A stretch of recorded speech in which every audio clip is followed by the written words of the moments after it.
Notre bénissant Père pour tout ce que tu fais dans nos vies. Nous voulons te rendre toute la gloire. Honneur à toi. Merci Lorsque Père. nous contemplons la gloire du Seigneur, comme dans un... De quelle manière pouvons-nous contempler la gloire du Seigneur dans la présence de Dieu? Montre qu'il a établi des évangélistes, des docteurs, qu'il a donné à chacun des dons, chacun selon sa mesure de grâce. Josué, chapitre 1, versets 6, 7 et 9. Je vais lire à l'intention de nous tous. Ouvrez vos Bibles, vous qui les avez avec vous. Je n'ai pas salué mes amis qui sont ici. Je bénis maman Vanessa, mon ami Serge, Derek qui a la technique aujourd'hui, Nissi le technicien et ma fille Anastasie. Soyez bénis au nom de Jésus. Je vous demanderai de ne pas être trop coaché sur vos téléphones. Ce ne sont pas les commentaires qui m'intéressent.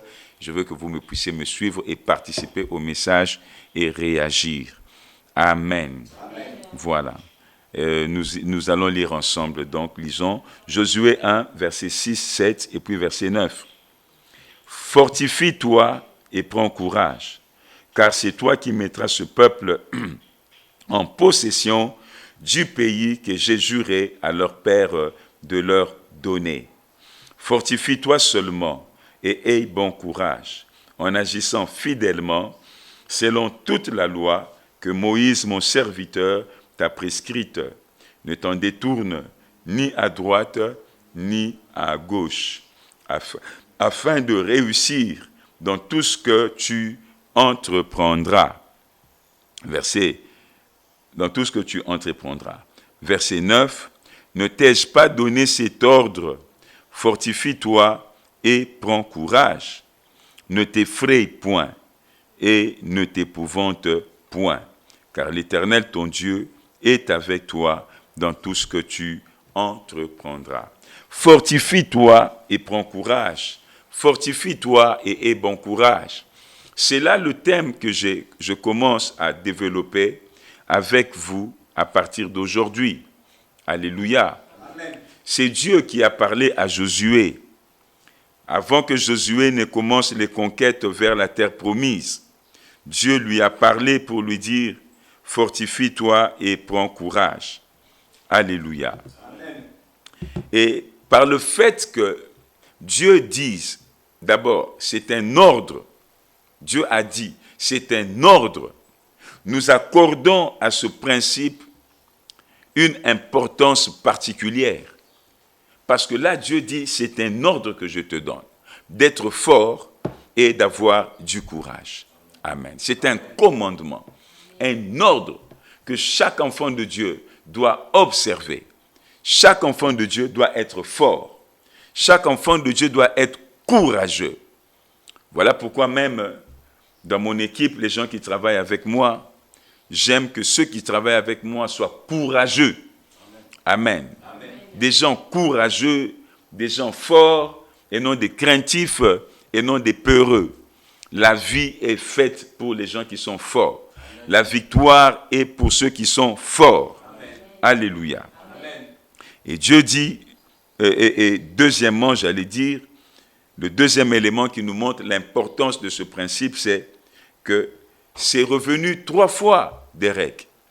Dieu le répète par 3 fois. Au verset 6, fortifie-toi et prends courage. Amen. Amen. Au verset 7, fortifie-toi seulement et aie bon courage. Amen. Amen. Au verset 9, ne t'ai-je pas donné cet ordre? Fortifie-toi et prends courage. Pourquoi le même jour, au moment où Dieu parle à Josué, pour demander à Josué d'entrer dans son ministère, pour demander à Josué de commencer les conquêtes, Dieu répond quelque chose 3 fois. Cela doit attirer notre attention. Voilà pourquoi nous allons également nous appesantir sur ce principe. Nous commençons donc une nouvelle série d'enseignements qui a pour thème « Fortifie-toi et prends courage ». Alléluia. Amen. Nous allons développer plusieurs sous-thèmes.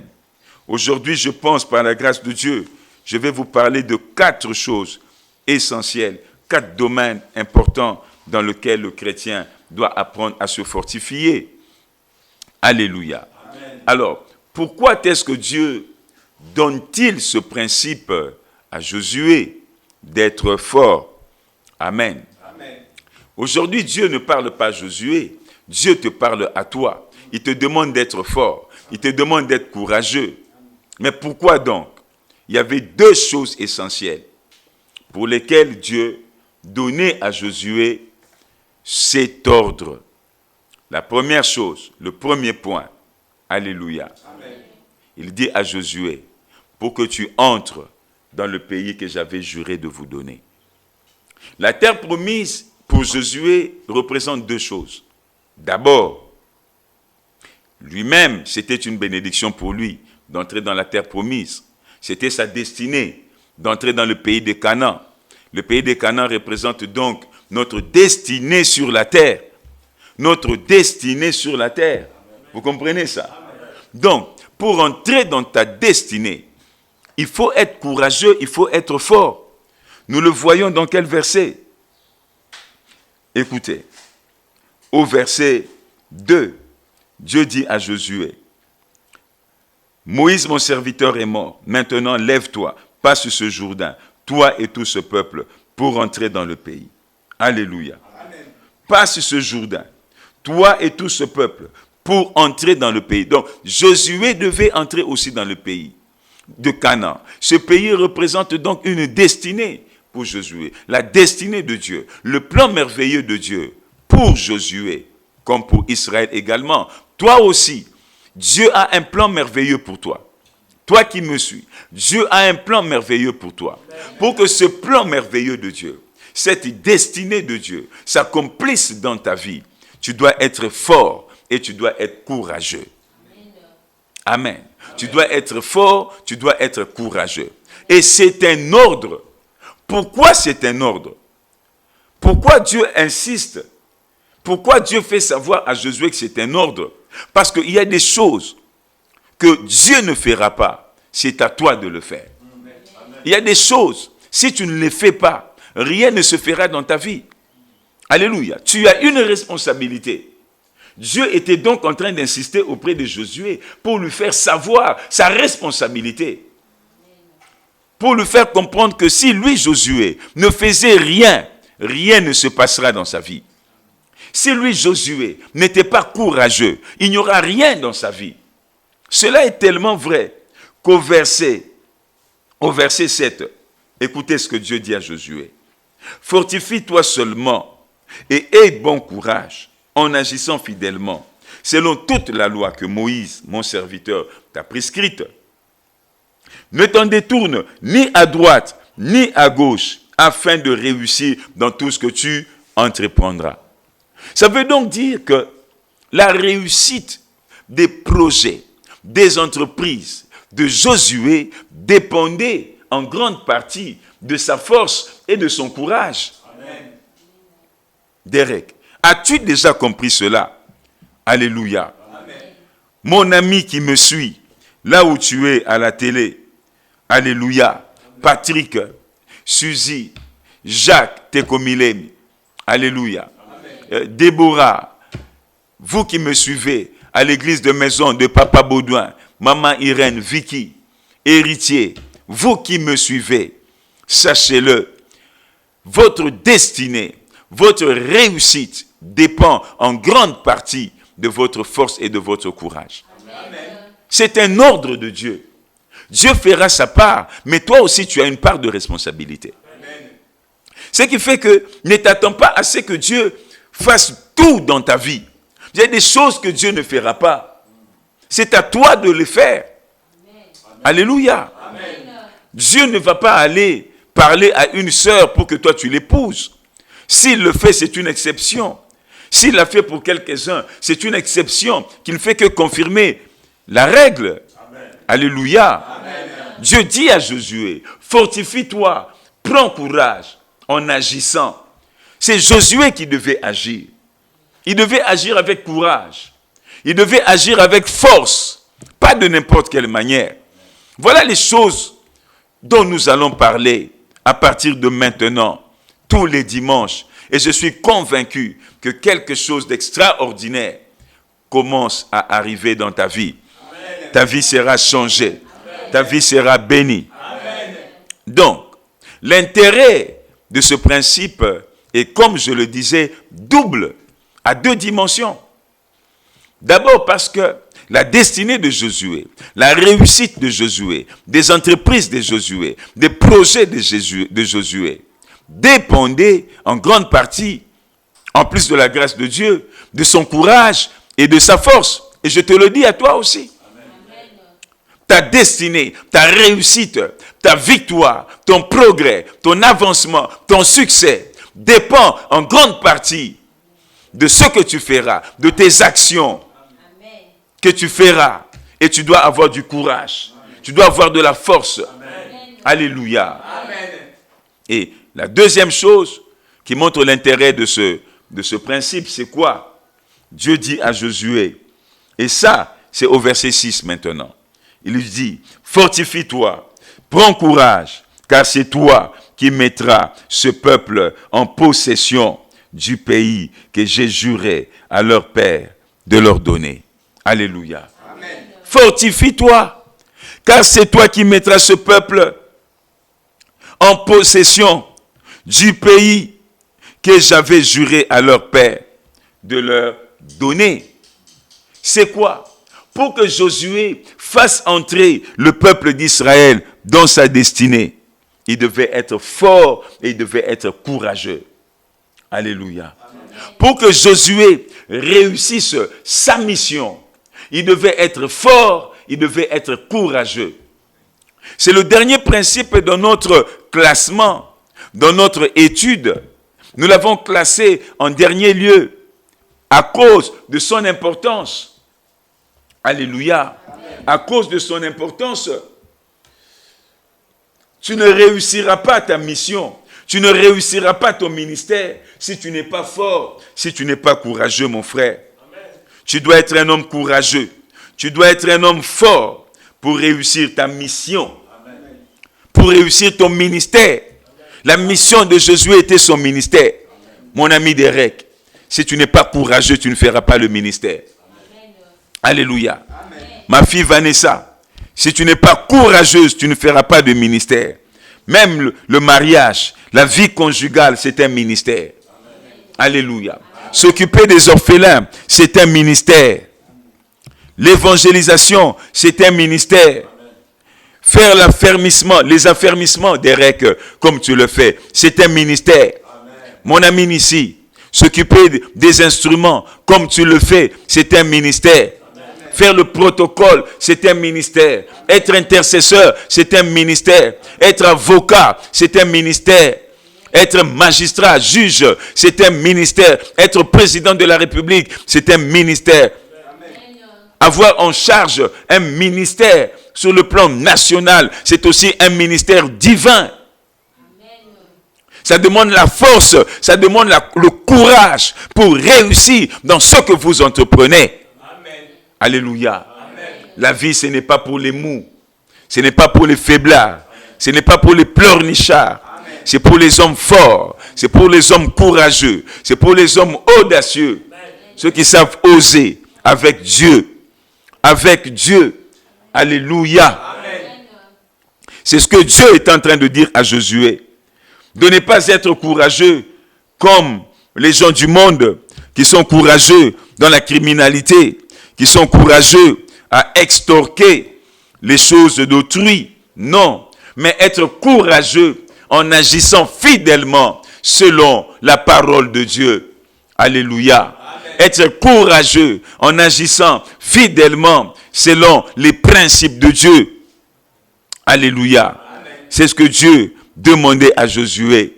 Le ministère a besoin des gens courageux. J'aimerais que le Seigneur me donne des serviteurs dans cette église, des serviteurs de Dieu, qui soient courageux, qui soient forts, et non des faiblards, et non des pleurnichards, des gens qui ne font que se plaindre. Quand ils ont des problèmes, ils sont incapables de servir. Quand tu poses une question, pourquoi tu n'étais pas venu? Moi j'avais ceci, moi j'avais cela, j'avais mal à la tête, j'avais mal au dos. Non, le ministère n'est pas fait pour des gens comme ça. Aucune profession dans ce monde n'est faite pour des gens comme ça. Ceux qui réussissent, ceux qui avancent, les hommes à succès, ce sont des gens forts, des gens courageux, qui travaillent au-delà de leurs limites.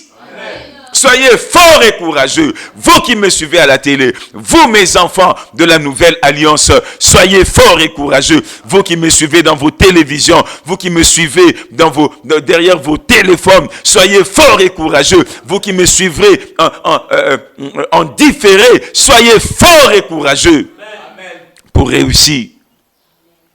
Alléluia. Voilà donc l'intérêt de ce principe. C'est tellement important. Voilà pourquoi Dieu l'a donné à Josué. Pour réussir dans ta mission, Josué, tu dois être fort, tu dois être courageux. Alléluia. Amen. Oui, nous n'allons pas aujourd'hui donner tous les passages, nous le verrons lorsque nous entrerons en profondeur. Ce principe de la force et du courage est tellement important, vous le savez, est tellement nécessaire. Pourquoi? Pour 3 choses. C'est nécessaire pour 3 choses, 3 points que je voudrais relever, 3 points que je voudrais vous donner qui relèvent, qui montrent la nécessité de la force et du courage dans la vie d'une personne. Vous me comprenez, Derek? La nécessité de la force et du courage dans la vie d'une personne se révèle dans mon enseignement par ces 3 points. La première des choses, les difficultés. Vous savez, dans la vie, dans le ministère, dans n'importe quel travail, il y a des difficultés naturelles, des difficultés inhérentes à cette profession. Alléluia. Amen. Quel que soit le domaine dans lequel tu veux évoluer, sache qu'il y a des difficultés naturellement liées à ce domaine-là. Amen. Amen. C'est tellement vrai que quand Dieu a créé le monde, il a demandé à Adam de cultiver le jardin, de commencer déjà à travailler. Alléluia. Amen. Et il a dit à la femme, après avoir péché, j'augmenterai les douleurs. Ça veut dire qu'il y avait des douleurs déjà pour enfanter. Vous comprenez ça? Amen. Si tu veux réussir quelque chose, il y a des difficultés qui sont naturelles, des difficultés normales, des difficultés normales. Amen. Amen. Pour réussir quelque chose. Vous ne réussirez jamais rien avec facilité dans votre vie. Alléluia. Amen. Donc, il est donc nécessaire d'être un homme courageux, d'être une femme courageuse, un homme fort. Pourquoi? Pour réussir, avancer malgré les difficultés. Pour ne pas lâcher à la première difficulté. Il y a des gens qui réussissent après 7, 8, 10, 200 échecs, tentatives. Alors il a la victoire dans sa vie. Et Josué, on avait rencontré des difficultés. Et oui, il en a rencontré des difficultés. Alléluia. Amen. La première difficulté, c'était le Jourdain qu'il devait traverser. C'était le Jourdain que Josué devait traverser. Et la deuxième difficulté, quand il a traversé le Jourdain, il y avait le mur de Jéricho. Alléluia. Amen. La muraille de Jéricho était là. Il avait tellement de difficultés dans son ministère, dans le parcours de sa destinée, que c'était important d'être fort et courageux. Rappelez-vous, quand Akan a péché, Josué est allé combattre la ville de Haï. Il a combattu la ville de Haï, il a échoué. Il a perdu la bataille. Josué est allé pleurer toute la journée, en train de jeûner toute la journée, en train de prier toute la journée, le visage contre terre. Il priait, il pleurait, il demandait à Dieu la raison de l'échec. D'où venait l'échec? Pourquoi il avait échoué? Il avait l'impression que Dieu l'avait abandonné. Alléluia. Toi aussi, sur le chemin de ta destinée, tu rencontreras des difficultés financières, des difficultés sur le plan politique, économique, des difficultés avec des gens. Tu rencontreras des difficultés de tous ordres. Tu dois être préparé à les affronter. Amen. Voilà pourquoi Dieu a dit à Josué, fortifie-toi et prends courage. Amen. Amen. Quand Dieu dit, fortifie-toi, ça veut dire, il y a une force en toi. Amen. Il y a une force en toi. Utilise cette force-là. Ça veut dire encore, alléluia. Ça veut dire encore, il y a une force en toi. Agrandis cette force-là. Amen. Agrandis, développe cette force-là. Cultive cette force-là. Développe cette force-là. Alléluia. C'est ce que chaque enfant de Dieu doit faire. Développer la force qui est en toi. Amen. Développe cette force-là. Cultive cette force-là. Ressource-toi dans cette force-là. Utilise cette force-là pour avancer dans la vie, pour entrer dans ta destinée, pour réussir dans ton ministère. C'est ce que l'ange avait dit à Gédéon. Amen. Va avec cette force que tu as. Alors que Gédéon se trouvait faible. Gédéon avait l'impression qu'il était faible. Alléluia. Il disait qu'il était le plus petit, le plus pauvre. Il se voyait incapable. Alléluia. Il se voyait méprisable. Mais qu'est-ce que l'ange lui a dit? Tu as une force en toi. Moi aussi, je te dis ce matin, tu as une force en toi. Tu as une force en toi. Tu as une force en toi. Fortifie-toi. Fortifie-toi et prends courage pour entrer dans le pays que Dieu t'a destiné. Fortifie-toi et prends courage pour entrer dans ta destinée. Fortifie-toi et prends courage pour réussir dans le ministère. Fortifie-toi. Alléluia. Deuxième point. La deuxième chose qui montre la nécessité d'être fort, c'est l'adversité. Alléluia. L'adversité que tu vas rencontrer. Oh, parfois ce sera une adversité gratuite, liée simplement à la méchanceté des hommes. Alléluia. Mon ami Derek, les hommes sont mauvais. Les hommes vont te combattre sans raison. Les hommes vont te haïr sans raison. Ils vont chercher ton échec sans raison. Ils vont vouloir, n'est-ce pas, ta perte sans raison. Sans raison, mon ami. Alléluia. Alléluia. Amen. Alléluia. Amen. Tu dois être préparé à cela. Alléluia.